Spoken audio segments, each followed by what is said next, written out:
Hi. Thank you so very much for tuning in today. Happy Friday, everybody. I am so excited because I have Mr. Slim Khezri. Guys, he is here for all the way from, actually, all the way from Lübeck, Germany, and now out Lübeck. in Los Angeles, California. Slim, thank you for joining me today. We had to get some audio connected together, guys. That's why we're maybe, 12, 13 minutes a little off here. But happy Friday, everybody. Slim, thank you so much for hanging out with me. And tell us all about Slim and tell us all about Lubeck, Germany. Well, Let's it's get some first off, backtrack. it's a pleasure having me. I mean, I know we've been trying to get this going and to get together, but better late than never. But here we are, Yes, we and are. well, we're to begin. Lübeck. Uh, my origin, my family is from North Africa, from Tunisia, Okay. and my parents. Well, my father immigrated in the late 60s to Switzerland, and then a couple of years later, in the early 70s, moved to Germany, and he married my mother, and that's where I happened. Okay. They're Slim, both they're I both know from you, North Africa though. Like he went back they're home, and both then they got married and okay. came back with her. And I Okay. was born and raised in Germany, And while and you were it's in yeah. Germany, did you have any? I know you were an actor and a songwriter. So when you were a little boy growing up, did you have any dreams of doing this? You knew what you wanted to do? Yeah, there was a lot of music in the family. And growing up, I also lived for about 6 years, from 10 to 16, in Tunisia, North Africa. My parents sent me there for educational purposes. There was always music, so traditional music, African music, Arabic music, and it was always music. In Germany, the music of the 70s, that was my time growing up, you know. And then in Tunisia, there was the African music, and my uncles listened also to Motown and Stevie Wonder and the Temptations, and there was the kind of, you know, I knew that I wanted to go into music early on. Okay. And by 1980, 81, when MTV showed up and the first music videos popped, that was what I wanted to do. And I come from music. I actually started as a singer Oh, and a performer before I drifted or changed lanes into acting. okay. You know, And how long have you been in the United States? I've been in the United States since 1998, although I have been invited in 1995. That was the first time I came because I had a performance. I had a gig in Las Vegas and also in Phoenix in Arizona, and I enjoyed it. I gotta say, by that time, I was already performing in Europe. I started out doing shows in 1989, and I toured Europe, and I did radio, and I did television, and you did all that kind of stuff. And America was always, you know, as a European, you always fancy to come to the United States and do shows. And when I came in 95, I immediately fell in love with the country and with the culture. And so, I mean, you got to be part of this.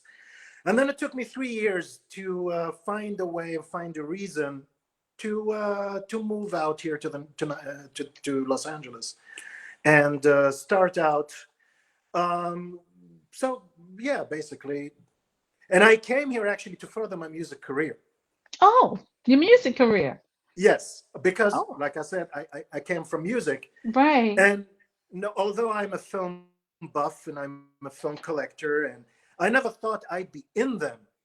So when I came in 98, 99, and I was invited to different events and going and meeting people, the first producers, the first photographers, the first directors, you know, do you act? Ask me, you know, or they ask me, do you model? Sure. I mean, you never turn down work. Right. Okay. And next thing you know, I was an extra on the film Little Nicky with Adam Sandler back in Okay. 2000. and that's it. Like it started So from snowballing from extra there. work, you got pulled in up to a higher degree, huh? Yeah, and then acting pretty much took over for an amount of time because it was demanding and it was time consuming, and at the same time, I was cultivating my private life. I got married, had a baby, so I was trying to do both of it at the same time. And then when it took me almost 8 years until I got back to music. By around Okay. 2006, 2007, that's when I was like, okay, I gotta release something. I gotta do something. And some event managers start asking me if I would like to perform here or perform there, and that's how I started try to navigate through both. And that's the Okay. thing I like about the United States, about specifically Los Angeles, is that you can do many different things. In Europe, they tend you to put you in one drawer, in one Oh, folder. Either you're a singer, either you're an actor. That's one of the you things can't wear a why, lot of hats. yeah. So here, sure, you could do this month, you record a single or whatever and then perform with it. And the next month you do a theater play, or the other month you do a film or TV. And I love that because I'm a very creative person. And that's what I always wanted to do. So this was really like the place to be. Right. Okay, so is there an actor here in the United States that inspired you or influenced you to want to further your career in acting? Is there an actor here in the United Yeah. States that Yeah. Do you inspired have me? a favorite actor? Oh, wow. Yeah. Well, you know, when I was little, that I was a film buff through my father, who watched a lot of the old movies. In Okay. Europe, growing up in Germany, it's Hollywood dominated already. I mean, Hollywood dominates the whole world.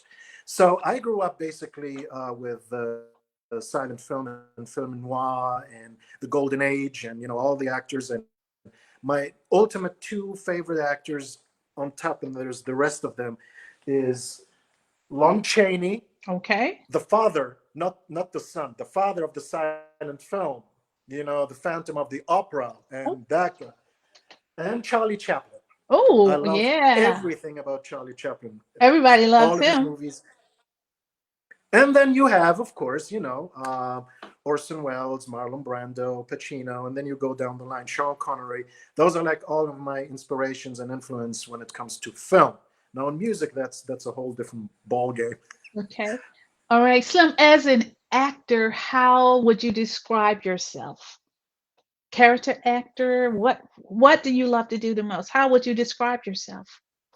Um, I love I love to be authentic as possible. I try to be authentic as possible. One of the things that Chaplin always used to say is don't act, just be.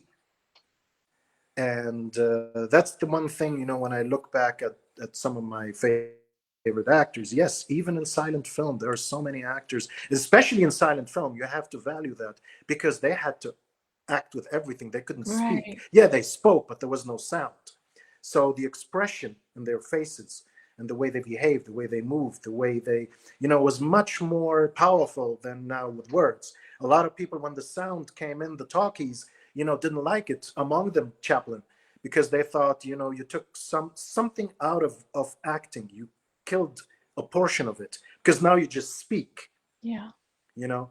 But then it took like what 10, 15 years in, like into late 30s, mid 40s, and then you had somebody like Marlon Brando who changed the game because then there was a different way of acting, like just being you.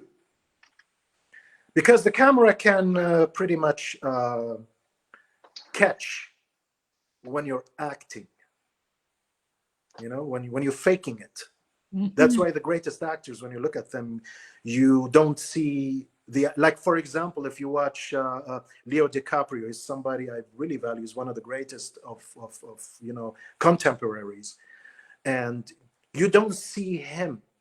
There are some certain actors, this is what I value, what I like, is when you watch on the screen an actor and you don't see the name, that guy, you see the character. Yeah. And that's what I've always valued. You lose yourself in the film, in the story, in the character, And that's when you know, like, that's a good actor. And I try to be authentic as possible as I can. Oh, other actor that I really like, I don't know many people would know him here. He's from Germany, Klaus Kinski. He had passed, and he goes back to the 60s into the 70s. Egocentric, very crazy. All So right. there's always mixed, because he really gets into uh, he's insane, let's say that. But when you have him on the screen, his presence and his eyes and his face, that's why they keep hiring him.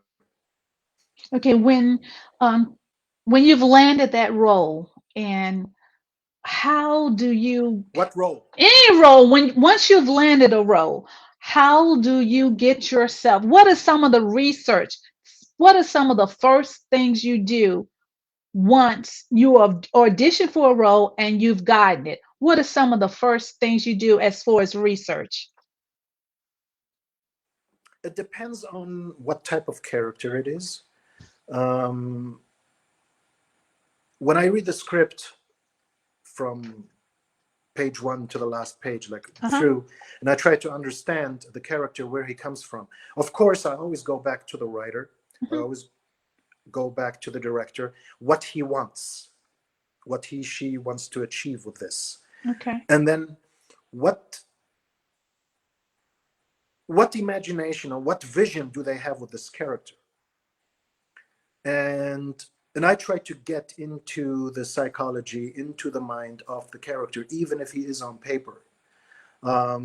It's different if it's like a real life historical figure, or somebody of real, that's, well, you have footage, you have Wikipedia, you have online, that's, but I try to understand the character first. What is the motive? Why is he doing this or acting this way? The people surrounded by. And then, of course, this is something, I mean, each actor to their own. Yes, I did take acting lessons and acting classes and acting workshops, and I went to all this. I say it's just half of it. The rest of it is how rich your life is, your life experience. And sometimes it is really true. A troubled person, or a person with many tragedies, or with a lot of experience, has more depth than the one who just read it on paper, or got taught Yeah. that class, or this is how you should feel. This is how you. Now I know how I felt, when my grandmother died and I was there, when my mom died, or, a breakup, or when I got fired.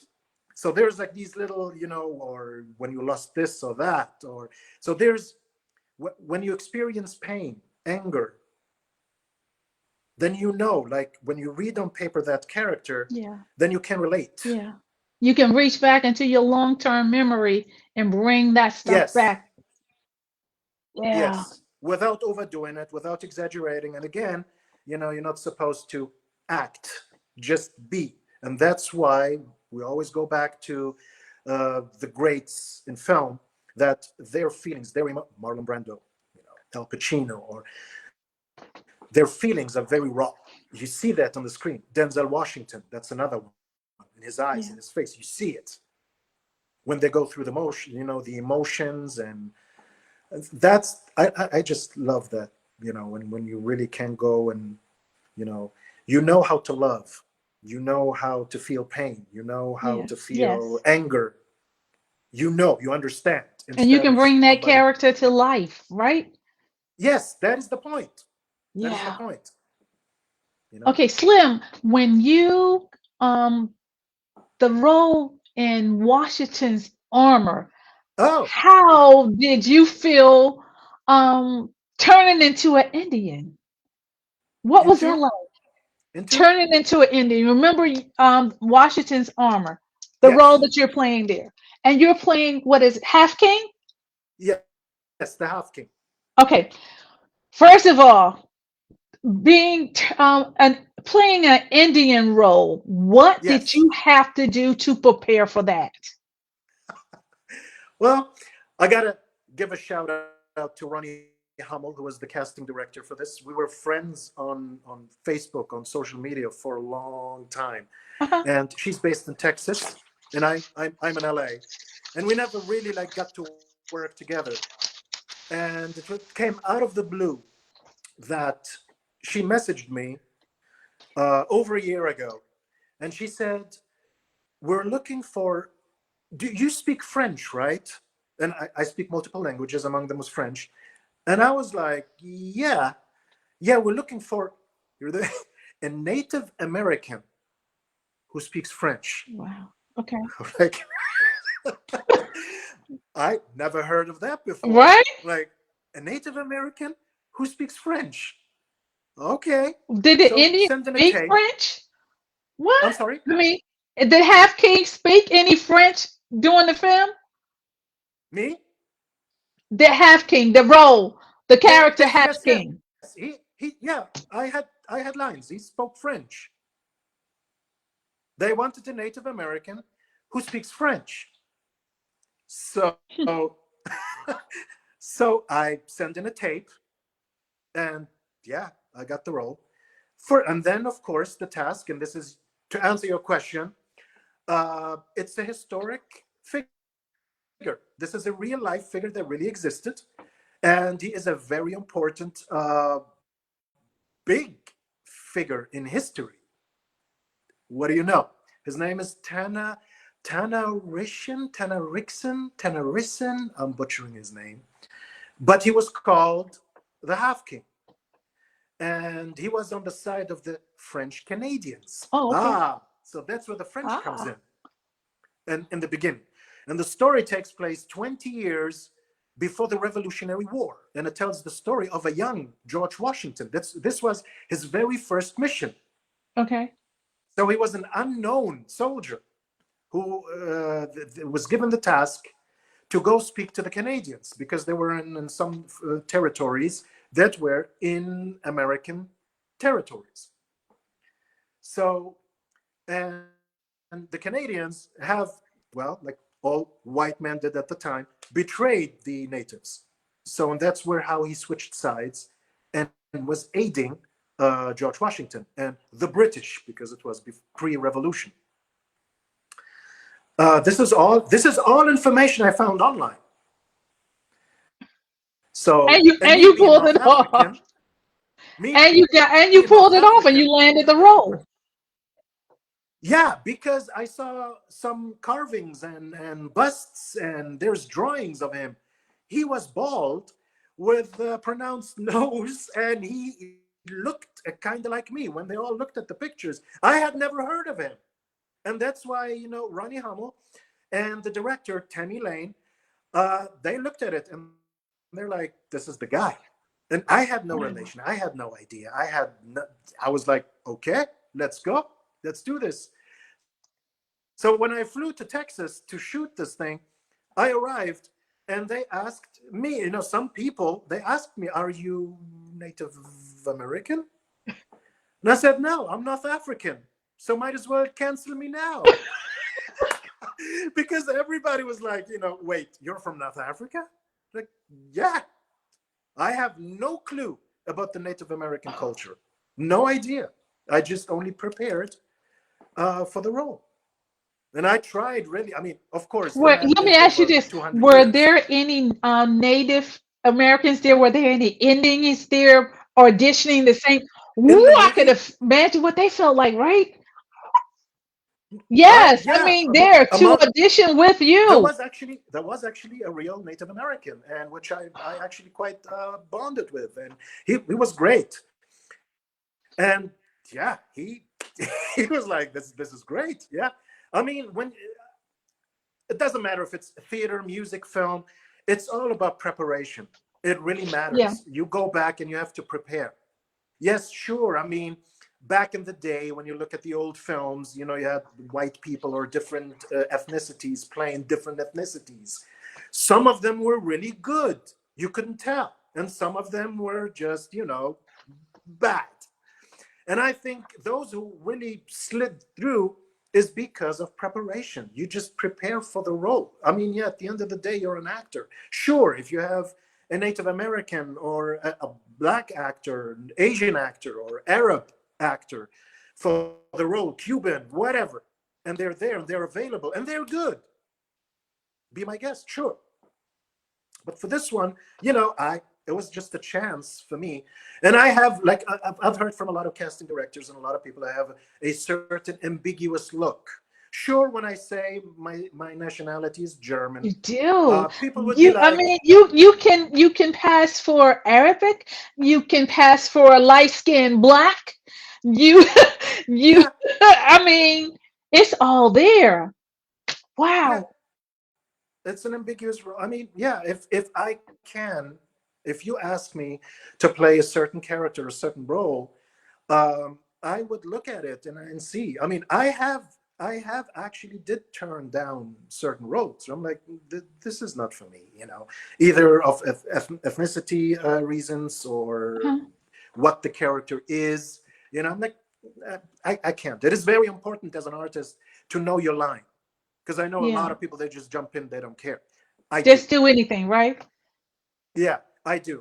Either I can do this or I Right. can't, and Right. it's very important to know, you know. I So always yeah, heard and it Mr. was an Morgan, incredible. Yes. the actor Morgan Freeman, I've always Oh, heard him would say, he would say, he's not just going to take any role. He's not just going to do anything just because a director offered, give him an yeah. offer for a role or whatever. He's not just going to jump on anything. It has to be something that he is comfortable with and that he wants to do, you know? I mean, look at his resume. Look at it. His I'm list of serious. films. Same thing with Denzel Washington. When you look at their list of films, yeah, they don't just pick whatever. And I understand it's a Right. kind of hard times, and you had, especially, I'm talking like now in recent, Yeah. during the pandemic, and there's a lot of actors, a lot of singers, a lot of artists, dancers, what have you. They've been shut out of work, and they've been, for over two Yes, years yes. confined at home. Right. Some And were and lucky; they and could the afford. actors, a lot of them are turned into talk show hosts now. Like, gosh, when am I gonna ever get my break if all you guys are turning from musicians or turning to talk show hosts now? Come on, I've been out here for almost 26 years. Give me a break. That's right, Hollywood. If you're out there looking tonight, give me a break. I mean, I know times are hard now and people are not making a lot of records. Maybe musicians are Yeah, not making a lot of records and um, actors are not being on the set now because of COVID. And now you're becoming a talk show host. Hello, hello, hello. The competition is out there, but hey, I'm game and I'm not giving up. I'm keeping it going because I know I am going to get my break soon. It's coming. It's well, I coming. hope It's so. You're coming. really I know great it's at it. coming. I've seen all of your videos before, in preparation before today. Yes. It's like, who is BB White? Let me check. And I've seen, yeah, I mean, I liked it. That's why we're doing this. I think talking Yeah, and talk Slim show Sharon with host. BB has been around for a while. I've been around for a while. It's not like I just started yesterday. I've Yeah, been out here struggling, TV talk yeah, show host struggling on low volume television, um, HBO, Fox. Done it all, but still, I haven't gotten that break that I need, yeah. and I am going to get my break. I am. I'm going to get my break. You And will. Slim, I'm just glad that you. I mean, I reached out to you. I saw you out there. Like this guy is really doing his thing, and you do I never opera, had a plan B. This is how you tackle things. I know it's maybe right? Right. I don't have a plan B. Okay. Let's get over to the category of opera. Now, how in the world do you get prepare yourself for an opera show? And I know you are in Ida. That's running Aida. right now. Congratulations. Congratulations for that. How Yeah. do you get yourself ready? Opera is a lot of singing and dancing and all of that together, right? Depending on the production, what type of Uh-huh. show it is. Some shows they have dancing and some don't. I have to say that I do not sing opera. You don't? Okay, I'm okay. a non-singing actor. All right. So there are some roles. It's not like you watch 3 hours of just singing. There's act. It's a play. An opera goes back hundreds of years, and it was basically it's a play, and Okay. instead of it's like an old version of musicals today. So back in the day, the dialogue is sung, and I have tremendous respect of it, and I've always looked for a variety to do in my creativity and in my. I just love arts, anything, Me too. everything that is creative. I'm Right. a very creative person, and it could be, painting, drawing, cooking, uh, anything, writing, acting, singing, dancing. I'm in. And I've been actually with the Los Angeles Opera, and I'm proud to say so, because I'm grateful for for the opportunity since 2006, 2007, on and off. And Congratulations. it's been, they always call me back. They always call me back for, this show, that show, that show over the years. And yeah, and this season, thank God, we came back because there was a break because of the pandemic. Because the last show was we didn't even finish. We had, I think, one or two shows to go, and then the pandemic hit in March 2020, and then shut the whole thing off. Right, As right. you know, and on Broadway, same thing. Like the musicals that were shut, everything was cut off, and I couldn't believe it really that we really were coming back to a new season. And yeah, I've been back since August of last year, and this is the third show that I've been involved with. The first one was Il Trovatore, is a Giuseppe Verdi classic. And then In Our Daughter's Eyes, although I did more tech on that show, not on stage. And then Aida now, this time since April. And it's another one of the biggest classics, if not like top 5 or top 10 in history. And it takes place in ancient Egypt. And I'm one of the Egyptian officers, Egyptian soldiers on stage with, the main stars, the All real right.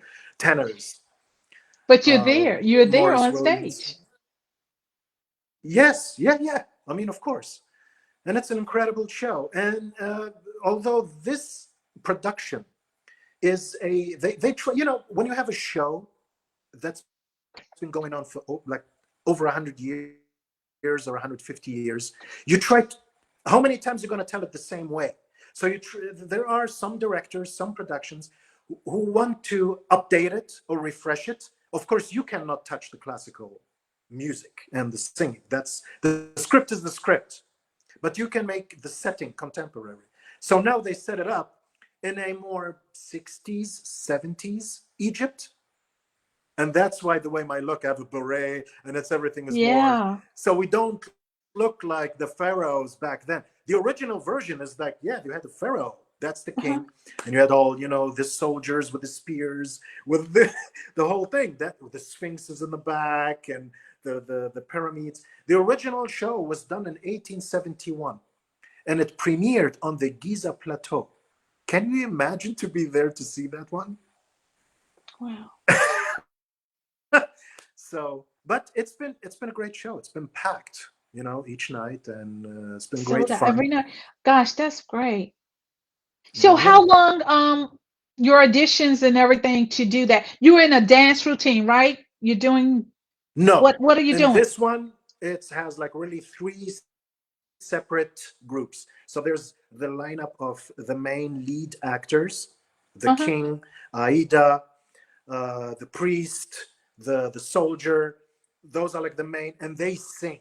They Okay. sing opera.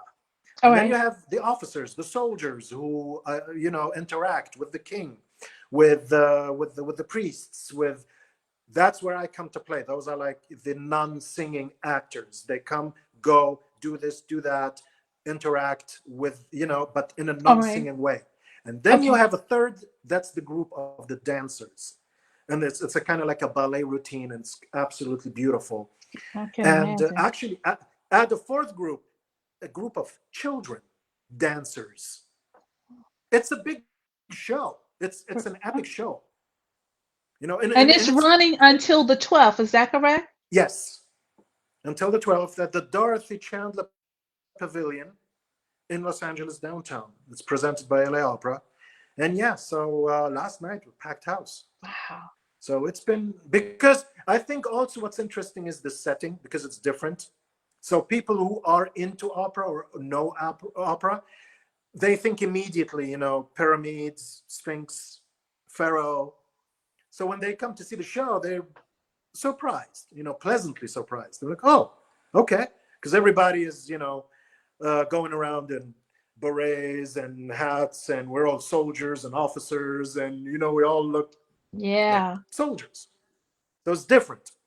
But the story is incredible, and it's heartbreaking, and it's, I um, suggest recommend to everybody to do some research on the story, Aida, by Giuseppe Verdi, the opera, because there's also the musical version, if you know, by Elton John, because they did a musical version Yeah. of it on Yeah. Broadway. So that's that. It's been fun. It's been a great time, and it's been Will busy they take time. it on the road, or is just going to stay there in LA until it's No, finished? this is just at the LA Opera, Oh, just at the and LA then we move Opera. on. We're gonna Okay. go on a summer break, and then we look forward to the next season. Wow. And for Okay. me, it's because from show to show it's different, and the contract is always from show to show, not for per season. So that gives me, yeah, the freedom, which I value a lot. I love freedom. So I can make my music, I can do my films or my videos or my web series, whatever. I can do, oh, an opera. When I get that, then I go do that, and I can jump left and right, and uh, life is good. So Life I is like good. doing that. Exactly. Life is good. Slim, we got to talk about the disco. Burn the disco. We got to get back to your singing. You, like you said, you from a musical family. Your background is full of music. So let's talk about Burn the Disco. Burn the Disco. Hmm. Burn the Disco. Burn the Disco is a very, very old song. I think that was the very first song I wrote, and the very first I recorded. Not as in the version that we have now on the market. It sounded differently back then. It was more house and techno-y, like early 90s. Yes, that's how old that song is. Can And you want to sing a bit for me? I put it Can, away, can you and I've sing a bit recorded of and the worked. version, the older version for me? No. It's very similar. I just Oh, only okay. added some parts. The hook line is basically new.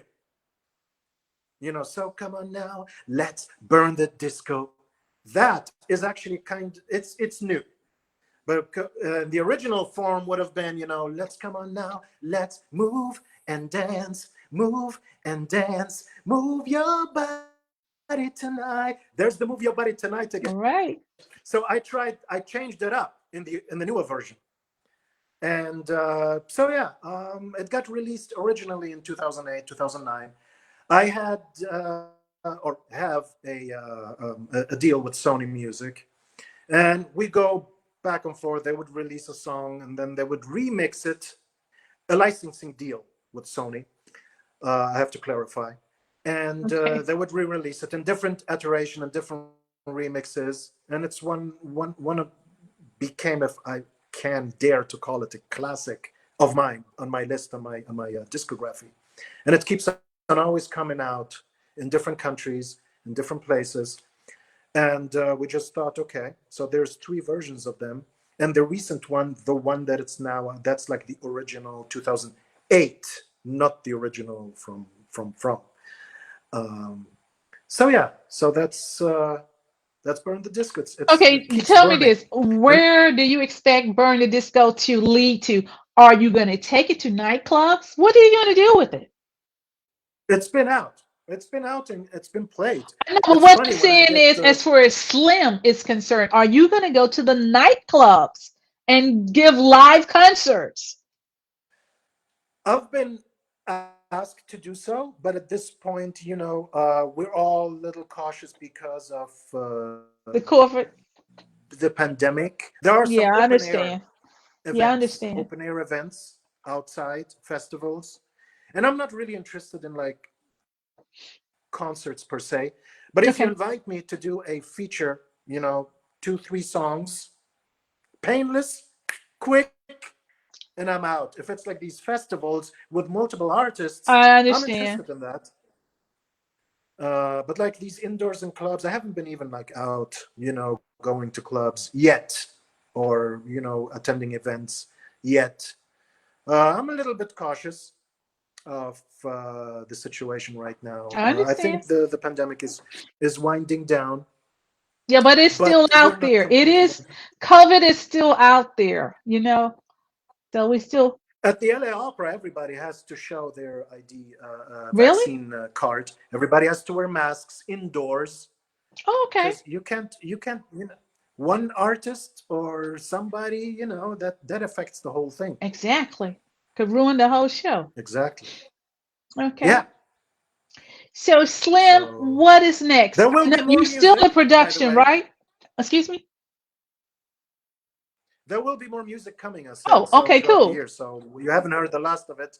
And Burn the Disco is it's at this point like on its way out because it's been already a couple of weeks, and Right. it's on Spotify, it's on iTunes, it's everywhere. I mean, you can hear it everywhere. If you have Spotify, you have iTunes, iHeartRadio, and all digital platforms, Apple, I Amazon, seen it on Apple. on Apple, yeah, iTunes, yeah, Apple Music, Uh-huh. and there will be more music, Okay. uh, new releases, re-releases, because music is music, and every time when there's takers, I'm not going to say no. Here, I can understand that. I can understand yeah. that. So as of right now, you still are in production with Ida. And when do you go back again? When do Oh, you go this back weekend. this This weekend? weekend. Yes. Okay. So you had today off Yes. and you gave it to me. Thank you. Oh my God, I feel so honored. I would have loved to have you come over if you were nearby. You know you're welcome. You have an invitation right here. Oh my God. I am I gosh, you would love it. the I know you would 12th love is it. I'm really thinking about catching a flight out there and see Ida. I'm serious. You would love it. Hmm. Okay. Okay. That might happen. You might see me out there, okay? Well, hopefully this if you can't make it, there's another season with other more shows, and let me know. Okay, I will. I will. Slim, I want to say thank you so much for hanging out with me today.